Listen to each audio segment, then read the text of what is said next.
조 바이든 미국 대통령이 G7 정상회의에 참석한 북대서양조약기구 나토 정상회의에서도 중국을 공개 압박하는 공동 성명을 발표했습니다.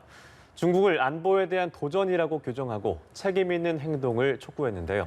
워싱턴 연결해 자세한 내용 알아봅니다. 이경희 특파원. 네, 미국과 유럽의 집단 안보 체제인 북대서양 조약기구 나토 30개국 정상들이 벨기에 브뤼셀에서 정상회의를 가졌습니다. 나토 정상들의 공동 성명에도 G7 성명과 마찬가지로 중국을 압박하는 내용이 포함되는데요.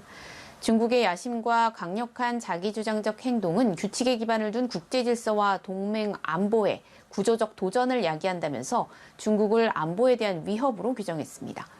중국이 3대 핵전력을 확고히 하기 위해 핵무기를 확충하고 러시아와 군사적으로 협력하고 있다면서 투명성이 부족하고 허위 정보를 활용하는 데 대한 우려를 제기했습니다.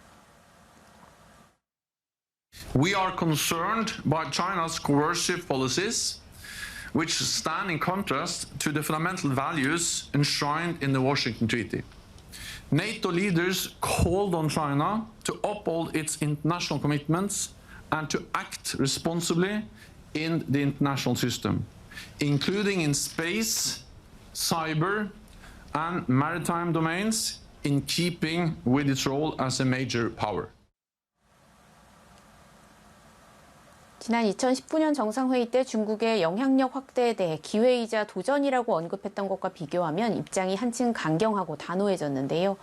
나토 정상들은 내년까지 유로 대서양 지역의 공동 안보 체제 강화를 위해 나토 2030이라는 이름 아래 새로운 전략 개념 수립도 추진하기로 했습니다. 이를 두고 로이터 등 언론에선 나토 동맹국들이 중국에 맞서 공동 전선을 펴기를 촉구해왔던 바이든 대통령의 외교적 승리라는 평가가 나옵니다. 앞서 열린 G7 정상회의에 이어 바이든 대통령은 나토 정상회의에서도 대중 압박 강화를 강력히 요청한 것으로 전해졌습니다. 나토 정상들은 안보를 증진하고 국제 질서를 지지하기 위해 한국과 일본, 뉴질랜드, 호주 등 오랜 아시아 태평양 파트너들과 정치적 대화, 실질적인 협력을 강화할 것이라고도 밝혔습니다. 성명에는 북한의 비핵화를 지지하고 이를 위해 북한이 미국과 의미 있는 협상에 나서길 촉구한다는 내용도 담겼는데 이 역시 바이든 대통령의 의지가 반영된 것으로 풀이됩니다. 한편 바이든 대통령은 푸틴 러시아 대통령과 정상회담을 앞두고 있죠. 대선 개입과 해킹 배후 의혹 등으로 러시아를 향해 날을 세우고 있는데 푸틴 대통령도 이례적으로 미국 언론과 인터뷰를 갖고 미국을 비판했다고요.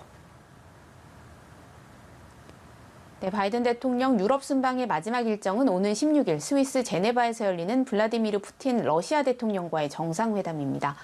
바이든 대통령은 러시아의 대선 개입 의혹, 인권 탄압, 우크라이나 사태에 더해서 최근 잇단 해킹 공격의 배후로 러시아를 지목하면서 이 문제까지 회담에서 거론하겠다고 밝혔는데요.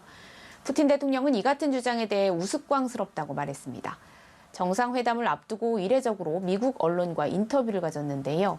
미 NBC 방송과의 인터뷰에서 미국은 대선 개입, 사이버 공격 등 온갖 것에 대해 러시아를 비난해왔지만 한 번도 증거를 내놓지 않았다고 강조했습니다. 또 러시아가 국제사회의 불안정성을 초래한다는 바이든 대통령의 비판에 대해서도 미국도 리비아와 아프가니스탄, 시리아 등지에서 똑같은 일을 하지 않느냐고 응수했습니다. 바이든 대통령도 조금 전 나토 정상회의 이후 가진 기자회견에서 푸틴 대통령을 향해 날을 세웠는데요.